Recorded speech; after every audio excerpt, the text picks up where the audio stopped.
Olá, muitíssimo obrigada pela sua companhia em mais um Conversa Pública. É sempre uma delícia poder compartilhar com você temas que podem fazer diferença no nosso dia a dia. É interessante porque quando a gente pensa numa noite bem dormida, né, aquele sono reparador, normalmente a gente vincula isso à quantidade de horas de sono. Mas será que o tempo, que as horas de sono são suficientes para garantir esse resultado de um sono reparador?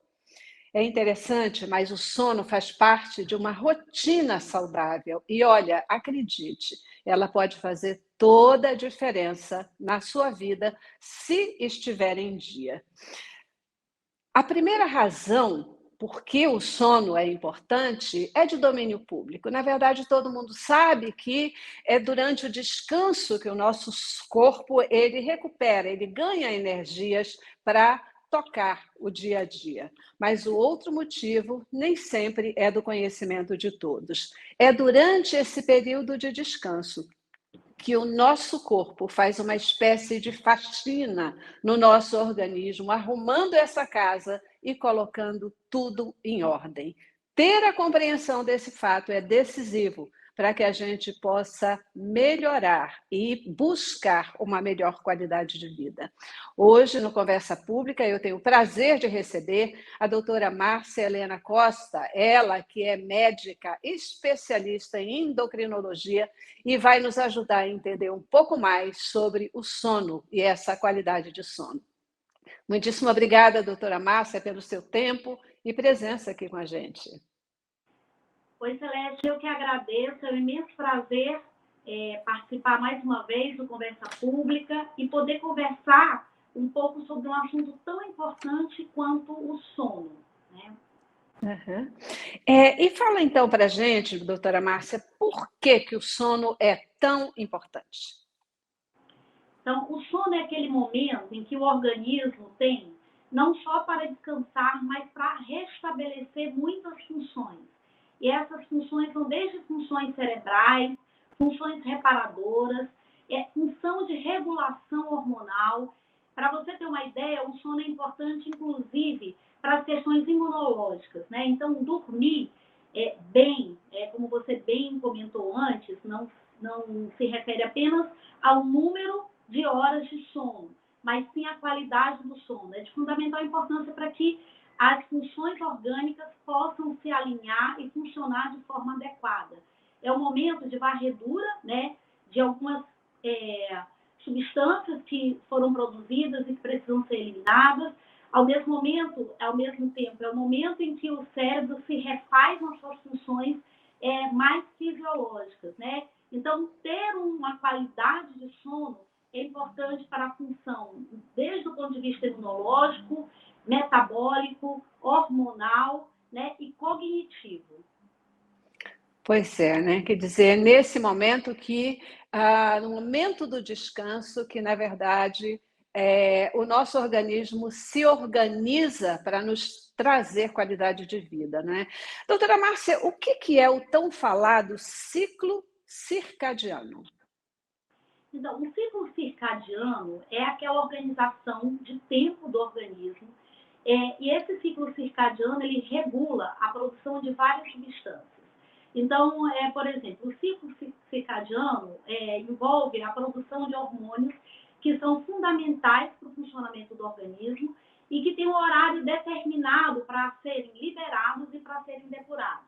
Então, só para a gente entender melhor, por exemplo, o ciclo circadiano que envolve a produção do cortisol, que é um hormônio que a gente vê, né, que é muito falado, né, e que a gente observa, por exemplo, a alteração da produção desse hormônio em pessoas que têm trabalho noturno. Então, normalmente, o cortisol é um hormônio que começa a ser liberado ali por volta das 4 horas da manhã, né? E tem o seu ápice ali de liberação por volta das 8 horas, 8, 9 horas da manhã. Ao longo do dia, ele vai diminuindo. Então, cerca de, por volta das 16 horas, ela é metade do que foi no período da manhã, e meia-noite é para ele estar bem baixinho. Então, é um exemplo de um hormônio que é liberado de acordo com o horário do dia e é regulado, por exemplo, por esse circo, né, circadiano, que tem duração aí de 24 horas. Aham. Faz diferença, dormir de noite ou dormir de dia? Porque tem pessoas que trabalham à noite, né, e o tempo de descanso, do sono é durante o dia. Isso faz diferença para essa faxina, para essa organização do organismo? Sim, na verdade, todo o ciclo, né, orgânico, o ciclo circadiano, ele foi organizado de forma que essa produção hormonal, ela acontece, ela é regulada ali no período da noite. Então, não é só o Uhum, cortisol, mas um exemplo de um outro hormônio que é liberado em ciclos ao longo da noite é o GH. Por isso, a gente observa que as pessoas que começam a trabalhar à noite, mesmo que elas durmam de dia, elas passam a ter inversão desse ciclo e elas passam a liberar, por exemplo, hormônios em horários que não seriam um horário habitual e fisiológico. Isso traz uma série de consequências, né? Não só com relação à questão cognitiva, mas com relação à questão metabólica. Então, é muito comum, eu que sou endocrinologista, receber pessoas que vêm ao consultório com uma queixa, por exemplo, de ganho de peso, ou alteração metabólica, alteração da glicose, da insulina, a partir do momento em que elas começaram a trabalhar à noite. Então, isso é uma consequência, né, da inversão desse ciclo do sono. Então, o ideal, realmente, nós somos feitos, né, para que o nosso organismo ele ficasse em funcionamento normal até, no máximo, 21, 22 horas. A partir daí, é o momento em que, normalmente, as pessoas deveriam já entrar no ciclo do sono adequado. O número de horas, né, de sono é algo que também é bem importante e a necessidade varia de acordo com a idade. Então, por exemplo, para as crianças, esse ciclo, o ideal seria que ele se interrompesse ali, o ciclo de atividade, ali por volta das 20 horas. Então, a gente vê que dormir de dia não é algo fisiológico. O fisiológico é você dormir à noite. uhum. Além disso, a gente tem a liberação da melatonina, que é um hormônio importante que é liberado com o escurecer, né? Com a luminosidade. Então, o que acontece? Quando, por mais que você simule, né, essa questão natural, noturna, durante o dia, isso do ponto de vista fisiológico, para a pineal, que é a glândula que produz esse hormônio, ela não entende, né, da mesma forma que você está dormindo à noite. Então, tem uma série de regulações, né, fisiológicas que ocorrem à noite, que o fato de você adormecer de dia não faz com que elas sejam bem supridas do ponto de vista fisiológico. É isso aí, gente. Olha, no Conversa Pública de hoje, né, a gente conversando com a doutora Marcelena Costa, ela que é especialista em endocrinologia, e aqui dando dicas importantes para que a gente possa conseguir ter um sono efetivamente reparador, aquele sono que possa trazer um resultado produtivo e efetivo para a nossa saúde e para uma boa qualidade de vida. Doutora Márcia, você falava, né, nessa questão do tempo do sono. As crianças devem parar e começar o seu tempo de descanso às 20 horas, mais ou menos. O tempo de sono requerido por cada pessoa, ele é igual todos os organismos? Porque tem gente que diz assim, não, eu preciso dormir 8 horas, 10 horas. Outras pessoas dizem, não, eu durmo 4 horas e está tudo muito bem. Isso funciona assim mesmo? Na verdade, as pessoas tendem a tentar adaptar o seu ciclo do sono à sua atividade. E a atividade que a gente tem atualmente é uma atividade que exige muito, então a gente tem menos tempo. Né? Então, as pessoas querem se convencer de que dormir 4, 5 horas é fisiológico. Na verdade, não é. Então, assim, mesmo para um adulto, o ideal seria que ele tivesse aí uma média de 7 a 9 horas de sono. Né? O sono ele é dividido em fases. E essas fases é que determinam o ciclo do sono. O número de ciclos varia de pessoa para pessoa, mas você tem que ter um número mínimo de horas para que você possa garantir pelo menos um número de ciclos adequado. E isso com relação às crianças é ainda mais importante, porque para as crianças o tempo de sono tem que ser maior. Então, em média, 12 horas seria um tempo adequado para as crianças. Então, essa questão da necessidade de sono ser menor Uhum. e a pessoa ficar bem, na verdade, vai chegar no tempo em que ela vai pagar a conta, ou seja, do ponto de vista cognitivo, ou do ponto de vista de memória, ou do ponto de vista de ganho de peso, de alteração metabólica, mesmo que ao acordar e ao longo do dia, ela não sinta tanta diferença. Eu quero aproveitar a sua especialidade em endocrinologia e perguntar o seguinte: é fato, você até já comentou um pouco sobre isso, que o sono pode ajudar no emagrecimento e no ajuste hormonal? Como é que isso acontece? Sim, a gente até comentou, né, dessa questão da liberação dos hormônios. Então, as pessoas que dormem mal, e isso a gente coloca a qualidade do sono nisso, elas acabam tendo uma necessidade maior, por exemplo, pelo carboidrato, uma necessidade maior pelo doce, elas têm um hábito maior de beliscar ao longo do dia. Então, a qualidade do sono, isso inclui o número de horas dormidas, né, é de fundamental importância para que a gente possa ter um resultado adequado. Então, eu tenho pacientes que fazem tudo de forma adequada e a gente percebe que a pessoa não está tendo uma resposta como deveria. E muitas vezes o que precisa ser ajustado é justamente a qualidade do sono, né? Então, às vezes a pessoa não tem insônia, ou seja, ela não tem dificuldade para pegar no sono, mas ela tem um sono fragmentado, ou seja, a qualidade do sono é ruim. Isso faz com que ela tenha, sim, uma resposta pior na perda de peso. Isso acontece também pela alteração da liberação desses hormônios que eu já citei anteriormente. Uhum, uhum.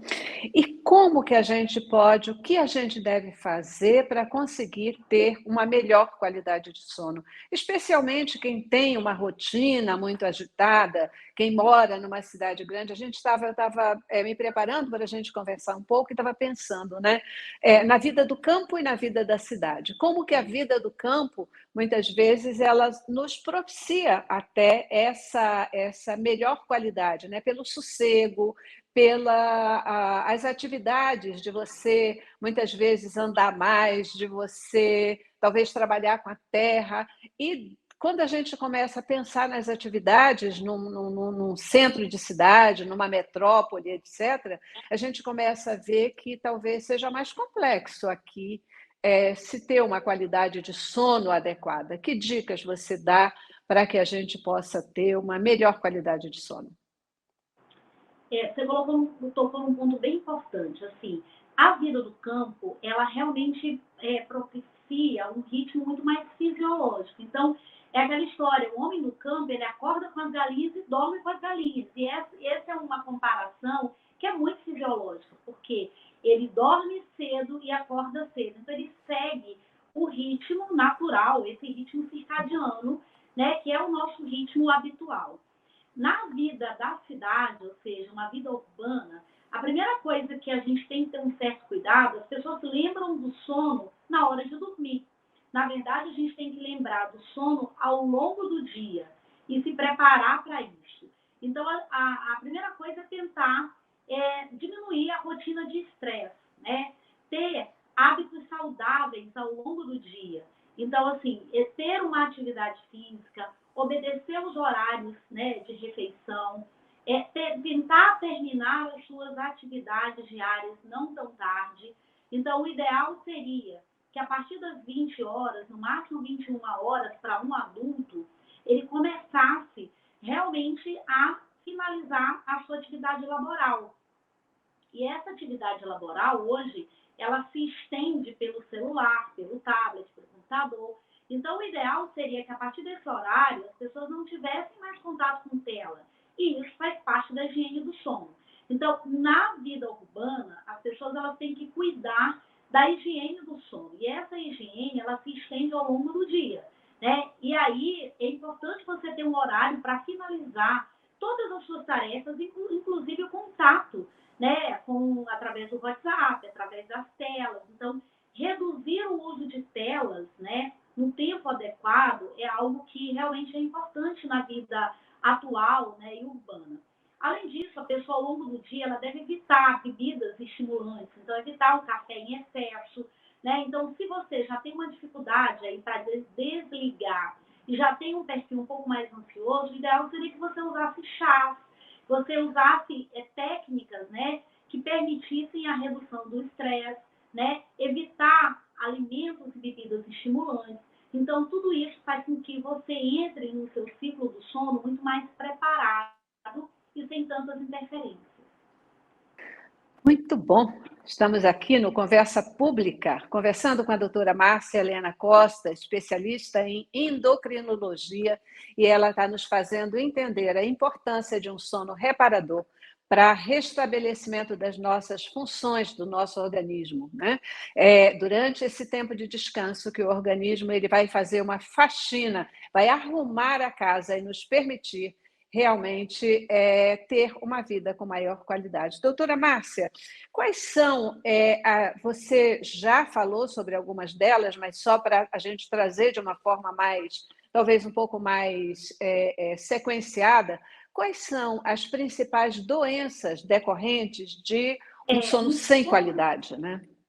Um sono sem qualidade, né? Primeira coisa, a pessoa pode realmente perder um pouco da qualidade cognitiva dela. Então, ela pode não ter a mesma capacidade intelectual e não ter o mesmo desempenho. Isso envolve desempenho no trabalho, né? A atenção, a memória. Então, muitas vezes, as pessoas não acordam necessariamente cansadas, mas ao longo do dia elas vão se sobrecarregando justamente porque não tiveram um sono de qualidade. Então, a primeira alteração assim, que deve chamar a atenção é justamente a perda da capacidade cognitiva pela falta da restauração fisiológica aí dessa faxina que você falou, né, durante o período do sono.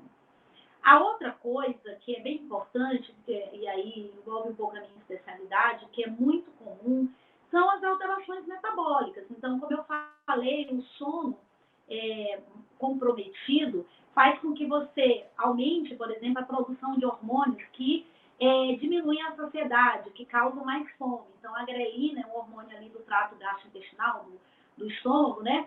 Que se você aumenta a produção de grelina, você vai ter mais fome, você vai ter uma necessidade maior de carboidrato, a falta de sono aumenta a resistência insulínica, então isso faz com que a pessoa passe a ter alteração da composição corporal e ganhe mais gordura corporal, né? E tenha menos massa muscular. Então, essas alterações metabólicas, elas chegam para a gente já através dos exames, muitas vezes. A pessoa já vem com uma glicose alterada, uma insulina aumentada, com um aumento de peso. E, como eu falei anteriormente, isso é bem nítido nos trabalhadores noturnos. Muitas vezes as pessoas trabalham à noite, elas dormem durante o dia, às vezes até uma quantidade de horas, né, razoável, 8 horas de sono quando chegam em casa, passam o dia dormindo. Mas isso não é o suficiente para permitir que se tenha um sono de qualidade. E com isso elas têm um risco maior de ter essas alterações metabólicas. Além disso, as pessoas com alteração do sono têm um risco maior de hipertensão, de aumento da pressão arterial, né? Então, são todas alterações crônicas e que podem levar, né, a danos orgânicos bem importantes, ou seja, aumento do risco cardiovascular, né? Então, essas pessoas têm um risco maior mesmo de doenças cardiovasculares, tá? Muitas vezes a gente dorme a quantidade de horas, né, 8 horas normalmente, acha que dormiu bem, mas acaba acordando muito cansado, ou acorda várias vezes durante a noite. Em que momento, como é que a gente pode identificar que, na verdade, não está dormindo bem, né? Ao longo do tempo, porque uma noite você não dormir bem, acordou cansado, isso eu penso que não deve ser assim, nada tão crítico, acontece, mas uma continuidade disso, aí já é um sinal de alerta. Quando que a gente pode perceber e identificar ou ter esse sinal de alerta de que é hora de procurar ajuda, de procurar um especialista? Então, a primeira coisa que eu pergunto é a qualidade, o número de horas de sono, né? Como é que está o horário que você dorme, o horário que você acorda? Você acorda cansado? Você já acorda cansado? Então, isso é um sinal bem importante de que a qualidade do seu sono não está adequada. Quando a pessoa vem acompanhada, ou tem alguém da família, se eu pergunto, você costuma roncar? Alguém percebeu que você está roncando? Porque uma coisa a gente tem que fechar alguns diagnósticos, né? Muitas vezes a qualidade do sono da pessoa não está adequada porque ela tem apneia do sono, né? Ela tem um período ou hipopneia, ou seja, ela tem realmente alteração ali do sono que pode ser identificado através de uma polissonografia, que é um exame que nos permite fazer o diagnóstico, por exemplo, de apneia ou de hipopneia do sono. Quando é algo mais sutil, às vezes a pessoa é magra, não tem alteração metabólica, ninguém fala que ela tem roncos à noite, ou ela mesma fala, olha, eu não desperto, eu durmo a noite toda, às vezes eu levanto e rapidamente eu volto e durmo, você pode fazer algumas avaliações mais específicas.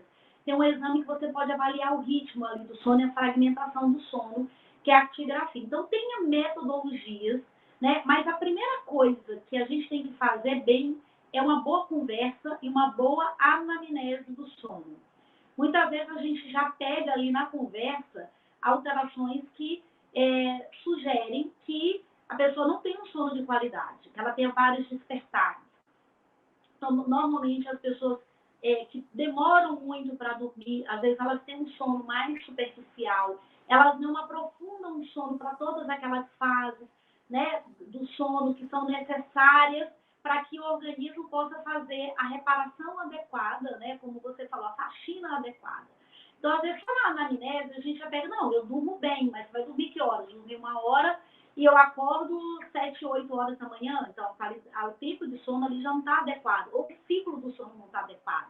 O ideal seria que essa pessoa processe esse ciclo para dormir mais cedo, e se possível, se ela não dorme tanto, ela vai acordar mais cedo, mas isso vai ser mais fisiológico. Maravilha, maravilha. Informações assim preciosas e realmente importantes, né? A gente tem conversado com vários especialistas, diferentes áreas da saúde, e a gente sempre acaba vendo dois itens que aparecem em todos os momentos: a questão de qualidade do sono e a questão de exercícios físicos. Doutora Márcia, muitíssimo obrigada pelo seu tempo, pelas suas informações conosco, e eu dou ali um tempinho para você se despedir e deixar seu recadinho final para o nosso telespectador. Tá ótimo, Celeste. Mas um ponto você tocou e que eu queria frisar bem. Uma rotina, né, de atividade física regular, ela ajuda na regulação do sono. Então, eu falei isso, né? Hábitos saudáveis ajudam a regular o sono. Às vezes você não precisa de mais nada, você só precisa ter uma organização ali do tempo, né? E inserir rotinas saudáveis. Então, eu acho, assim, essa questão do sono é algo muito importante, porque ela na verdade, passa por várias alterações. Nós falamos aí de alterações do peso, metabólicas, falamos de hipertensão, né? Então, isso envolve, né, o organismo como um todo. Então, é importante realmente a gente tentar trabalhar no campo da prevenção.